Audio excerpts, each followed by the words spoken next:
Assalamu alaikum. My name is Firas Hamdan.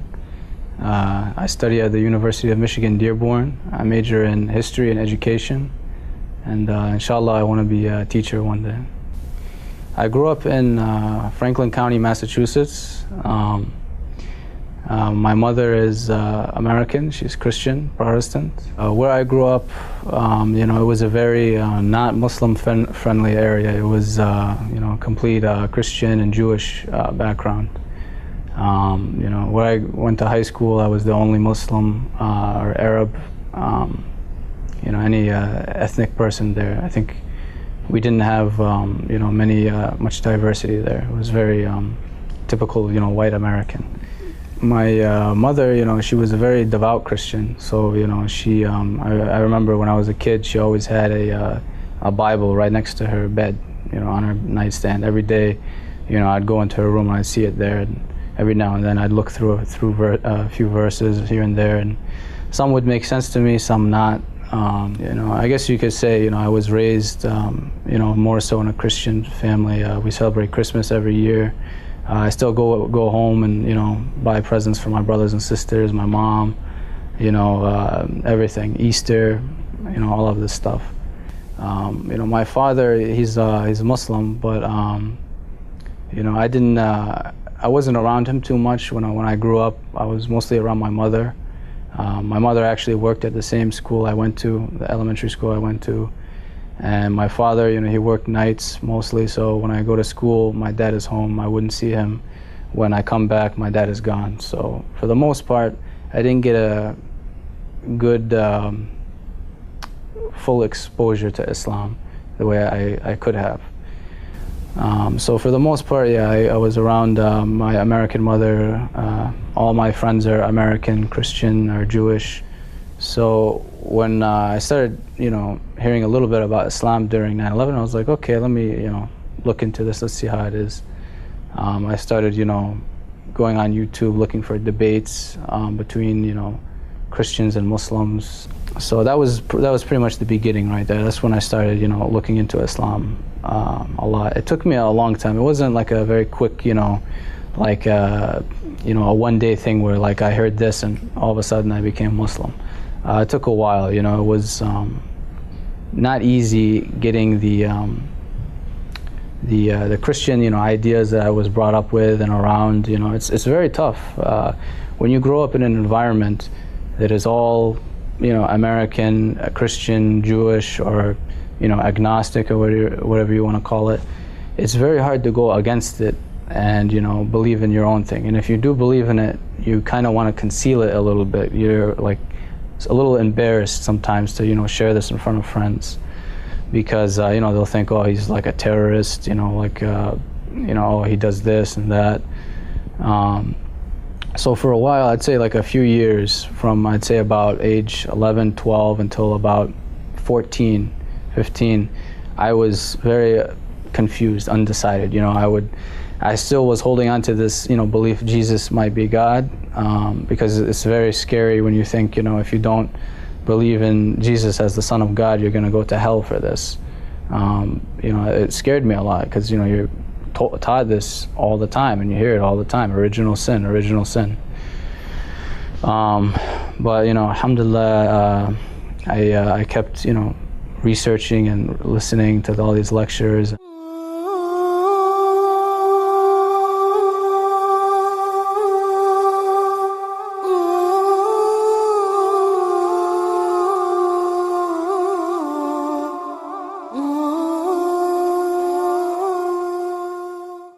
So when I first was like, okay, every question that I've ever asked, about Islam being legitimate, I felt like I got an answer for it. And anything about Christianity that made it seem more shaky, it was confirmed. So it came to a point when I was I'd say about 15 years old, when I was a freshman in high school. I was pretty confident that, I'm going to be Muslim. I took my shahada, I told my father that, I believe in Islam, and everything like that. But there was a little issue. At that time, where I lived, there is no Muslims. I never met a Muslim before except for my dad, let alone a Shia Muslim. So I had no, networking. I couldn't ask this person, how do you pray? How do you do this? Everything I had was online, and at that time in my house, we only had one computer, way back when we had, the desktops. We didn't have laptops and, smartphones and stuff like that. So we had one computer, and there's 5 kids in the house, and my mother and my father. So, it's very hard to, get the computer for a long enough time to want to research what you want. So every time I'd go on the computer, I was very concerned, who's watching me. Like, I didn't want my mom to see what I'm, listening to, because I know how, upset this would make her. I didn't want my brothers and sisters to see it, because, they think like, they'll tell on me. They'll tell my mother and say, oh, look what Faraz is listening to. He's listening to some guy with a beard and a turban, probably telling him to do something violent. So I remember I used to wake up. I would pretend I'm going to sleep, okay? I would wait until my father gets off the computer, or whoever's on the computer.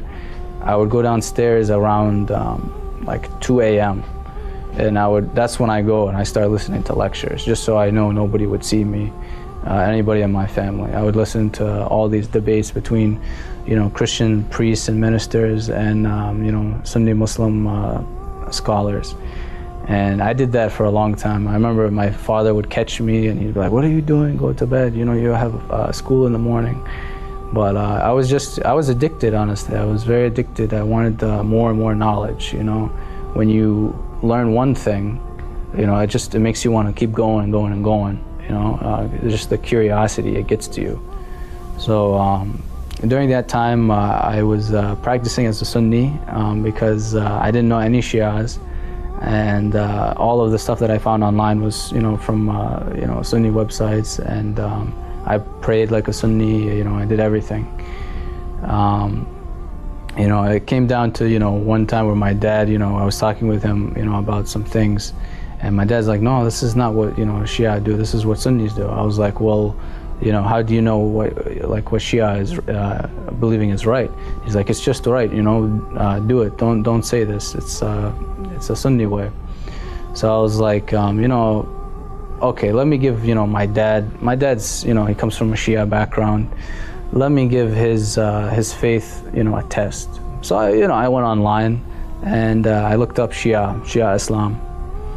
And, I was trying to find, some websites that it looked legit, that looked like, they're from somebody who was a scholar or, and whatnot. And, I came across a video, Misconceptions of Shia Islam, that, it didn't, I didn't become Shia because of that video, not at all, but it opened up my, thinking. I was like, oh, okay, well, there's explanation for that. It's not this simple, So one time, when I was, when I first met, my Muslim friends for once in my life, they were mostly from Ahl Sunnah. I didn't see them for a while. I used to visit them every weekend, and I used to hang out with them all the time. We do all kinds of things, play basketball, go to movies, typical American lifestyle. We're with an Islamic surrounding. I come back, I go visit them after not seeing them for a couple of months, and I come back, they had long beards down to their chest. They wear dish dasher all the time, and they don't go to movies. It's bid'ah to go to movies, and they completely changed. They became very Wahhabi, and they invited me over. They took me down to their basement, and you know, all of them were there, about like 8 people, and they sat me down. They told me, you know, for us, you're our friend, and, you know, we care about you, and we don't want you, you know, going to hell because you're Shia. And they would tell me, you know, for us, listen, you don't have to be Shia because your father is Shia, you know, like, you know, there's, you can be Sunni, it's fine. And I start smiling at them. I'm like, these guys, they don't know anything about how I grew up. I told them, I said, listen, man, you know, like, this never bothered you before that I was Shia. Why does it bother you now? And for your information, you know, I'm not Shia because my father is Shia, you know. It says in the Quran, you know, when the Prophet was trying to, you know, bring Islam to the polytheist Arabs, they say, will you believe on what I tell you? And the older Arab guys, they say, no, we believe what our fathers believe. So I told him, I'm not a Muslim that just believes in Islam because my father is Muslim. No, I'm Shia because I went out, I did the research, I learned, I, you know, put them both on scales, and I chose Shia Islam. I chose Ahl Bayt. And, you know, they start getting into questions like, you know, oh, you know, you guys do this, you guys do that, you know, you worship the imams, you know, you do bid'ah. I told him, you know, tell me, give me one hadith, give me anything that tells me we worship the imams. Explain to me. And, you know, they, of course, they can't say anything, they don't know anything. And then they ask me, oh, well, what's the problem with, you know, Ahlul Sunnah, why are you Shia? And I said, listen, man, you know, go read the books, read your own books, read Sahih Muslim, Sahih Bukhari, all these books. You'll find the same hadiths that Shia quote from the member, that so-and-so did this. These are not just Shia hadiths, these are very Sunni hadiths, you know. You guys just don't talk about them, you don't bring them out. You know, I'm not following something that's a conspiracy that, you know, that was just created from, they say Shia Islam is created from a Yemeni Jew. You know, this is like everything that we have, all these hadiths we have from, you know, Imam Jafar Sadiq, Imam Imam al-Baqir, you know, Imam Qadim alayhi salam, all of these imams we got from a Yemeni Jew. I mean, come on, man, don't you believe such foolishness? Give me the proof. After that, you know, I was very interested, and then I was like reflecting on myself. Am I, you know, practicing Islam the way it should be? You know, am I doing anything wrong? Because at that time, all I'm doing, the only knowledge I have is what I'm listening to online. You know, I don't have books on, you know, fiqh, jurisprudence, you know, all of these, you know, how to do wudu and stuff like that. At that time, you know, I found some website online how to pray. It was the Sunni way how to pray, how to do wudu, the Sunni way how to do wudu, everything. So, you know, I kept reflecting on, like, am I doing everything I'm supposed to be doing right? And then I, you know, I started trying to find, like, you know, the Shia way to do this, Shia way to do that. This is the first time I heard about Imam Hussein. I had no idea about, you know, the tragedy of Karbala. I didn't learn about that. All those, you know, 2-3 years, I was listening to all these lectures every night, you know, 4 or 5 hours a night, watching, listening, all these things. I didn't know anything about, you know, the tragedy of Imam Hussein. And, you know, coming from, you know, a Christian upbringing, the idea of Jesus being crucified is really, you know, inside of you, you know, it resonates with you. It's a very, when they go into detail about how this happened and that happened, you know, it's something very powerful that, you know, I understand some Christians, you know, when they really say they love Jesus, you know, when they're thinking about how all those things he went through, yeah, you know, I can understand that. And it is actually something that you can really hold on to. It makes your faith very strong. And when I was looking into, you know, Islam, and I was first only came across Sunni Islam, I didn't really have like a tragedy, you know, a person that went through a severe tragedy, really, you know, like a gory tragedy that resonated with me, you know, that I could be like, yes, this is, you know, this is the person that I follow. He gave up this and he did that. And, you know, when I learned about Imam Hussein, you know, what happened to him in Karbala, I was so, you know, it hit me. It was like, you know, I was thinking to myself, you know, if Christians, if they knew about, you know, what happened to Imam Hussein in Karbala, this is, you know, I'm not trying to say, you know, Jesus is any lower than Imam Hussein or anything like that, but what Imam Hussein went through in Karbala and what Christians say about what happened to Jesus on the cross, you can't compare the two. You know, Imam Hussein, he lost most of his family, you know, he was decapitated, his infant was killed, all of these things, and it happened, you know, all at once, okay? And Imam Hussein is he's a man of God. He was the rightful successor, you know, to the throne after Imam Hassan. And, you know, I looked at that and I was like, how can you not talk about that? How can this not be one of the first things you want to show to people? I thought to myself, if Christians knew about what happened to Imam Hussein, they would come to Islam right away. And that's honestly, you know, what really opened the gate for me. When I learned about what happened in Karbala, I was like, wow, this is big. You know, I have to be a part of this. I have to commemorate Imam Hussein. I have to talk about Imam Hussein. Since I don't know anything about, you know, what happened in Karbala, I was wondering to myself, what else don't I know about? What else was concealed from me, wasn't talked about? You know, I want to know more now.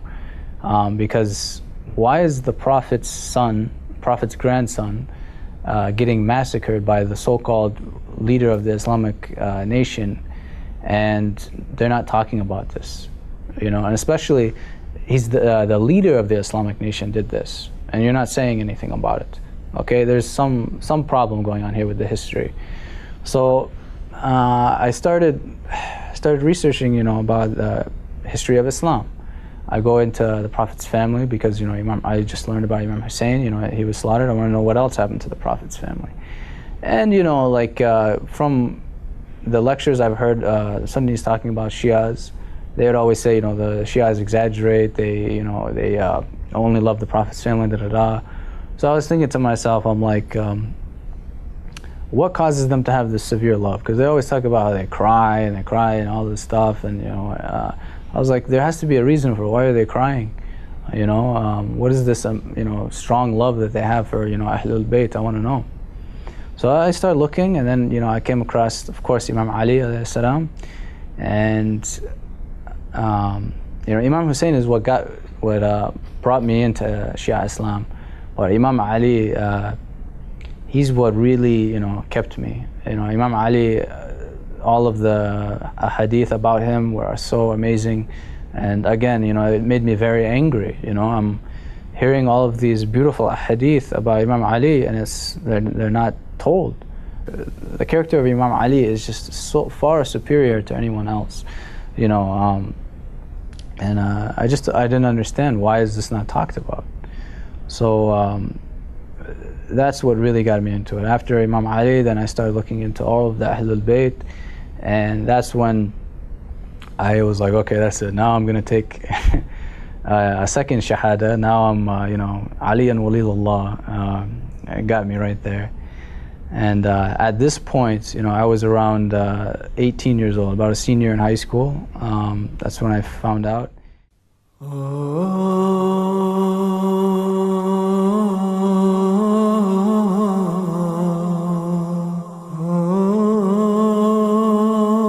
During this whole time, you know, I was at home. I didn't eat halal meat. You know, a lot of things I didn't know. You know, at that time, actually, I only thought halal means that you don't drink and you don't eat pork. I didn't know there's an actual like method of, you know, how you kill the animal, and, you know, specific kind of like kosher for Jewish people. I didn't know that until I actually even came into Shiism. You know, I went through so much detail in Shiism. They really went through all of this. So then probably one of the hardest things I had to do in my life when I started practicing Islam is when I had to tell my mother that, you know, I can't eat, you know, haram meat anymore. I can't eat the meat that you prepare all the time. You know, you have to drive an hour and a half away to get halal meat. I can remember the day I told my mom that I'm going to start eating halal meat. You know, it was one of my favorite meals she prepared for me. It was, you know, steak, mashed potatoes, green beans, and I remember looking at it and I was like, you know, this isn't right. You know, I've been delaying it for a few weeks, I know I'm not supposed to be eating this. So then at the dinner table, my brothers and sisters were there. I told my mom, I was like, Mom, listen, I know you're gonna be upset, but now, I have to start eating halal. And everything that I thought was gonna happen, happened. My mother was, of course, very upset. She told me, that's it, I'm not cooking anymore for you. From 18, this is when I started eating halal. Those first 2 years were very difficult for me. I started trying to go, this is when I got my license, so I had a little more freedom. And that's pretty much when I decided to do it too, because I can go out and get it. I don't have to tell my mother, get it. So my mother was very upset. She stopped cooking for me for about 2 years. My mother is a very strong woman. If anything, the character that I felt that I built was a lot from my mother, because again, my father, I didn't spend too much time around him. I was around my mother a lot. My mother was a very devout, Christian.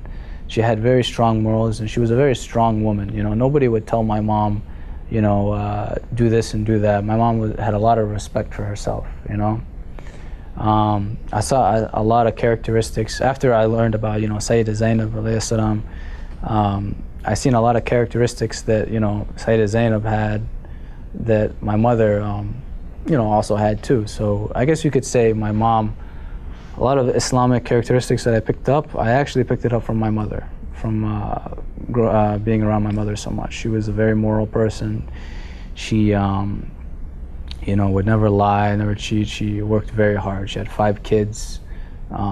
She actually went against her family to marry my father, because my father is, an Arab, and my mother, the background she came from, they were obviously not exposed to a lot of Arab, Muslim, people from this region, Middle East.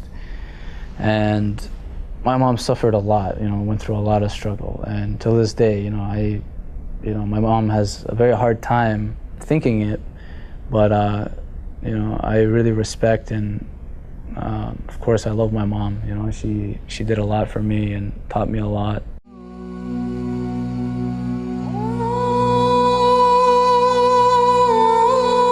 When I was about 18, when I started trying to get halal meat and stuff like that, I wanted to go to a mosque. I felt very isolated. I was at home. All I do is I listen to lectures. I don't have any Muslim friends. I don't know anybody. Even if I'm going to a Sunni mosque, I want to go to a mosque. I have to go to one. So I started going, and I met a lot of people: Afghanis, Pakistanis, Indians, Iraqis. This time they're all Sunni. And I didn't care at the time. I just wanted to be around Muslims. I didn't care what affiliation they had. So I came into a lot of contact with them, and the first thing you think when you start learning about Islam, you think that people that are born into Islam know everything. They know the basic requirements for Islam, they practice it, and they have all of this knowledge. And not only they have the knowledge, but they appreciate that they have that knowledge. This is what you think. You think every girl that wears a scarf is wearing a scarf because she chooses to, or because she wants to be a role model. You think they're all angels. But if there's advice I can give for any converts or any people that are actually entertaining the idea about Islam, is that don't look at the people who are practicing Islam. Look at the people who brought Islam. Look at the Prophet. Look at Imam Ali. Look at all of the Ahlul Bayt. Look at Salman al-Farsi, all of these companions and prophets. Because my first experience meeting Muslims, I had high expectations, and quickly they went very far down, and it's hard to come back up after you see Muslims that you expect to know a lot not caring about it, not eating halal when it's very easy for them. They have their mother and father at home cooking them food, but then they go to McDonald's and and me, I lost 30 pounds. I was like, I used to be angry. I would tell them, I would yell at them. I'd say, listen, man, like, I don't have this where I come from, and other people that are converts, they don't have this, like for you grew up in a Muslim family. It's very easy for you, to stay religious and, you know, to practice the religion. You know, you don't have to be like a sheikh or anything like that, but you can practice the basics very easily. There's other people, they have to go through hell to become Muslim. You know, a woman who converts to Islam, she puts a hijab on. She has, you know, friends, she has family, you know, that are going to say something to her. She has to go through hell to do this thing, and all you have to do is just, you know, do 1, 2, and 3 things, and you're not looked down on it. It's very easy. And you know, quickly I got kind of like an image, you know, that Firas is like the sheikh of the group, and it was very, you know, I was very annoyed. I was like, I'm not like, I don't even consider myself, you know, a very strict Muslim, but you know, these are the basics. You have to follow these. You know, these are the guidelines. So yeah, that was very difficult. Then I eventually found, you know, I got a little annoyed after a while with certain things, having, you know, all of these Sunni friends that would, you know, go out to unhalal places, and, you know, I'm like, okay, I'm around Muslims. I want to go to a Muslim restaurant. I want to eat, you know, meat. Finally, come on. So I went online and I just tried to find any Shia organization anywhere, some kind of a mosque, you know, Husseiniya or something. I finally found one in Boston, and, you know, I tried to find an email of anyone who runs it. I finally found one. I sent one. I was like, is there any Shia community out there? You know, is there any youth program? Is there anything? You know, please, like, I live in this area, there's no Muslims, there's no nothing, please help me. And you know, alhamdulillah, like a few weeks later, I got a reply, and I was told, yes, there's one Husseiniya in Boston, and, you know, you can come to this area, and I'll show you around. And, you know, this was you know, a really great step for me. You know, this is when I found, you know, I met a lot of you know, Shia Muslims my age, mostly, you know, Saudi international students, Shia international students, and you know, they helped me a lot. They taught me a lot of things. They gave me some books. They showed me some websites for you know, certain marja, you know, picking, because I didn't know at that time you have to follow a marja. I didn't know what the concept was.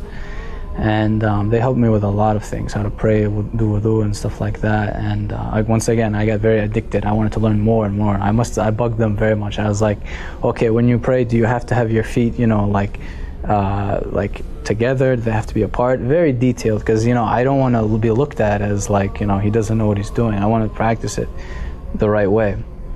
And you know, alhamdulillah, like when I started going to college in Boston, you know, I met more Shias, and you know, I surrounded myself in a group that was very well practicing and could teach me a lot of things.